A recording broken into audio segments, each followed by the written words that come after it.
Hai Hai semuanya, kita berdua habis nonton film Siksa Kubur dan ini opini kami.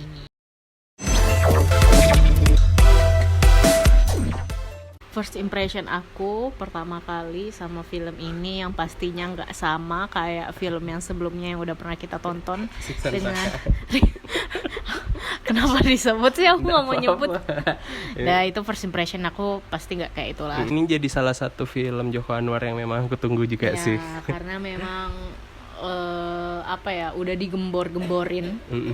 Udah lama banget, jadi kita penasaran sama film ini. Dan- So ini mungkin ceritanya, sinopsisnya udah banyak yang tahu ya. Soalnya Joko Anwar sering nge-tweet juga. Iya, iya. Yang di announce pertama tuh selain teaser juga premisnya yang Ya. mungkin bisa dibilang gila nih, premisnya bisa segila ini ya gitu. Ini aku mau ceritakan tentang sinopsisnya. Jadi ada seorang kakak beradik namanya Sita dan Adil. Dia kehilangan orang tuanya karena bom bunuh diri. Sampai akhirnya Sita itu punya tujuan hidup yang sangat ambisius untuk membuktikan apakah benar siksa kubur tuh ada, karena orang yang bom bunuh diri itu melakukan hal itu karena memang Rasanya ya, dan mendengar rekaman siksa kubur lah istilahnya. yang nggak tahu didapat dari mana sih sebenarnya. Ya, terus juga pada akhirnya Sita itu mencari orang yang paling berdosa yang bisa dia temukan untuk orang itu ditunggu sampai meninggal.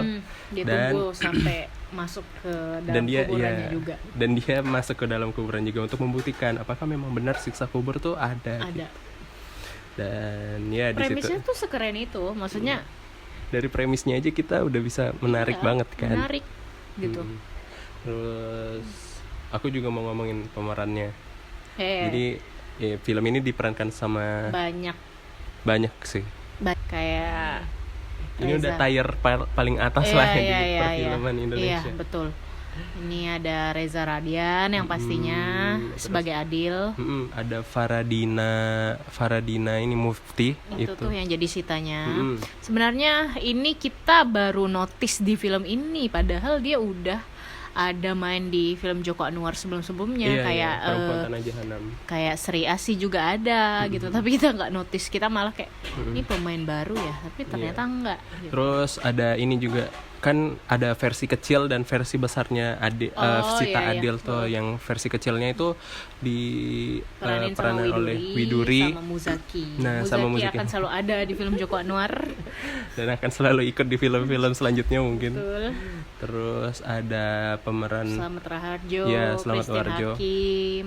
ada Pak Arswendi. Ini rame banget. Rame. Nanti kita liatin Foto-fotonya deh, foto-fotonya yang- siapa yang memerankan itu. Deh pokoknya ada Happy Salma, Fahri Albar, Iya.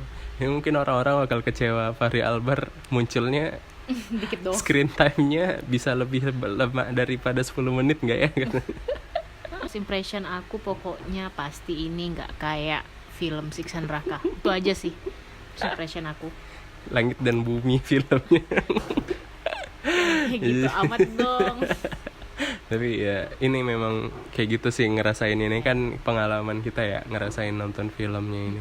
Dan yang aku juga notice first impression dari film ini tuh gila, and opening act yang sangat mencengangkan. Aku benar-benar nggak nyangka expect bakal kayak gitu ya. Cara treatment openingnya yang kayak asli kayak bisa dibilang bisa bikin traumatis juga sih. Itu sih. Terus walaupun ya memang opening act tuh agak lama, awalnya tuh kayak kita dibikin cerita sebuah keluarga yang sangat harmonis Ya. gitu pelan, tapi wah langsung duar meledak gitu. Terus menurut kamu film ini plusnya apa aja sih, Nun? Plusnya dari film ini kalau aku premis cerita yang dihadirkan sama Joko Anwar benar-benar mungkin relate ya. Relate nggak sih di masyarakat Untuk zaman sekarang. untuk zaman sekarang. Walaupun tadi aku sempat notice juga kan yang pemeran Sita itu kita baru notice di film ini karena dia sebagai pemeran utama juga kan. Aku nggak expect loh actingnya benar-benar good, Bagus ya. pemeraninnya bagus banget sih, aku suka. Pemeran Sita tuh kita ngelihat gimana development dari awal muncul dendam itu, terus tiba-tiba sampai mencari dalam pencariannya itu benar-benar terbangun. Karena biasanya kan Tara Basro Tara Basro itu udah tau lah, tapi ini kan pemeran baru yang benar-benar kayak good lah, actingnya bagus. Terus yang aku mau notice juga antara Sita dan Adil kecil sampai besar, perpindahan karakter mereka itu rasanya seamless, rasanya kayak memang ngelihat orang yang sama gitu, tapi jadi besar. Selain memang secara rupa, secara wajah dan fisik itu mungkin hampir sama ya. Iya, berarti Widuri sama Dinas hampir mirip mukanya, case-nya. Terus tapi secara karakter juga masih sama gitu. Keren sih. Selain itu aku juga ngerasa film ini tuh banyak easter egg-nya. Ngasih ruang ke penonton buat bisa diskusi. Yang kayak betul. abis pulang kemarin kan, abis pulang nonton kan aku langsung dengerin space-nya Joko Anwar sama penonton-penonton juga. Itu tuh kayak ruang diskusi, kenapa posternya 12 pocong dan ular. Kenapa ada adegan-adegan yang misalnya banyak deh pokoknya sih sebenarnya mau teorinya. Aku dengerin itu, aku udah dengerin di pertengahan sih, dan aku juga nggak dengerin sampai habis. Tapi pas aku ada orang yang nanya kayak gitu kemarin, jadi hal tersebut kan menimbulkan banyak teori, banyak konspirasi mungkin kan, yang bisa bikin orang ngerasa itu diskusi lah soal film ini gitu. Iya betul, karena memang juga itu kan si Joko Anwar nih memang suka nyelipin Easter egg itu. Karena memang dia bikin Joko Anwar Cinematic Universe, film tentang teori. Ini agak spoiler ya.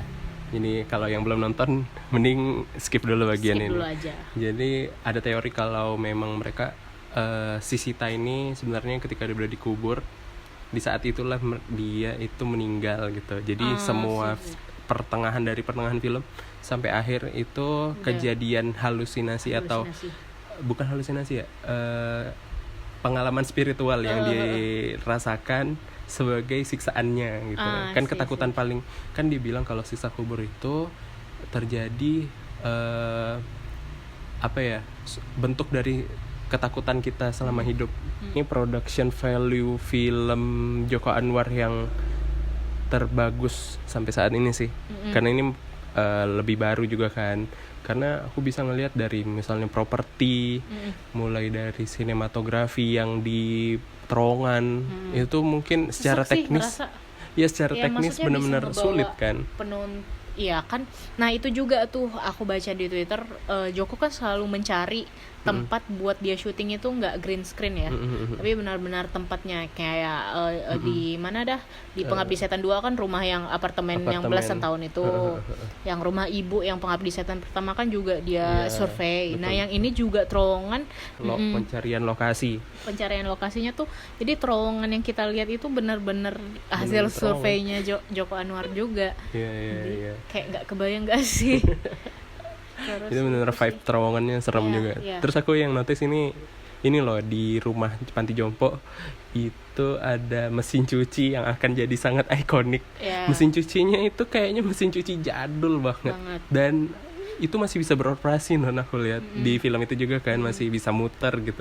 Itu hebat banget yang bisa nemukan mesin cuci kayak gitu modelannya. Nih, suka ending dari film ini benar-benar nonjok. Benar-benar kayak ngasih impact ke kita yang kayak setuju. Wah anjir, harusnya kita tobat nih habis nonton film ini gitu. Kan si Joko Anwar juga sempat udah bilang setelah rame-ramenya ribut soal film yang selalu mengeksploitasi agama, budaya tertentu. Nah kayak Joko langsung beri statement, nah di film ini semoga memberi impact yang sebaliknya ya, yang impact yang buat kita ngerasa kayak kita harus lebih taat lagi, harus lebih beriman lagi, atau nah itu sih yang Joko Anwar sempat highlight di Siksa Kubur ini kayak plusnya, ini pasti ada dong minusnya. Kayak yang pertama, kalau minusnya dari aku pribadi, pace-nya sangat lambat. Aku ngerasa ada sempet bosannya, jujur aku ada sempet bosannya. Sampai bosan kan di film ini. Terus kayak kalau emang orang yang suka jump scare, film ini tidak banyak jump scare. Ada tetap ada tapi tidak banyak. Jadi mungkin orang yang udah suka biasa jump scare akan ngerasa makin bosan lah nontonnya. Kalau aku pribadi sih ngeliatnya kayak gitu. Aku ngeliat di sini filmnya juga mengutamakan kengerian yang dibangun karena atmosfer, musik scoringnya tuh benar-benar ngerasa suara bisikan-bisikannya tuh benar-benar di samping kiri kanan gitu loh, real jadinya. Itu sih experience yang dirasakan itu. Terus juga ya itu Ainun bilang, pace di pertengahan itu membosankan sampai rasanya ya bosan gitu. Ada beberapa adegan yang bisa mungkin enggak perlu lah ada adegannya gitu. Ada beberapa bagian gitu. Tapi ini jadi alasan kita juga mungkin bisa rewatch lagi nonton film ini.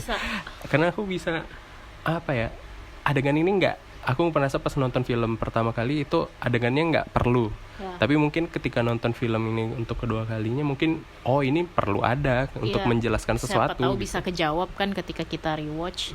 Sama kalau dibilang aku pribadi apakah ini seram dan ngeri bagi aku pribadi nggak terlalu ya. Maksudnya dari segi cerita iya nih, lah ini cerita kayak bikin kita ngerasa kayak kita harus berkaca refleksi. Kamu jadi nggak tobat nih ceritanya? Enggak, bukan nggak tobat, maksudnya lebih ke dalam artian ngeri yang hantunya itu nggak terlalu yang gimana.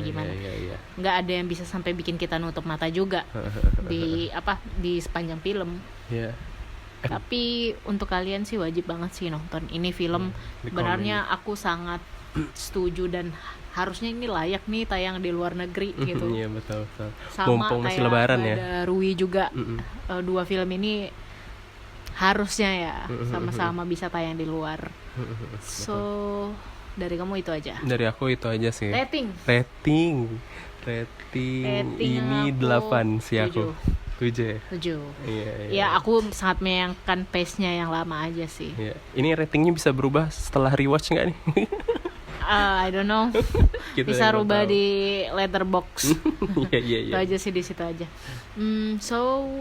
Opini dari kita berdua soal film Siksa Kubur.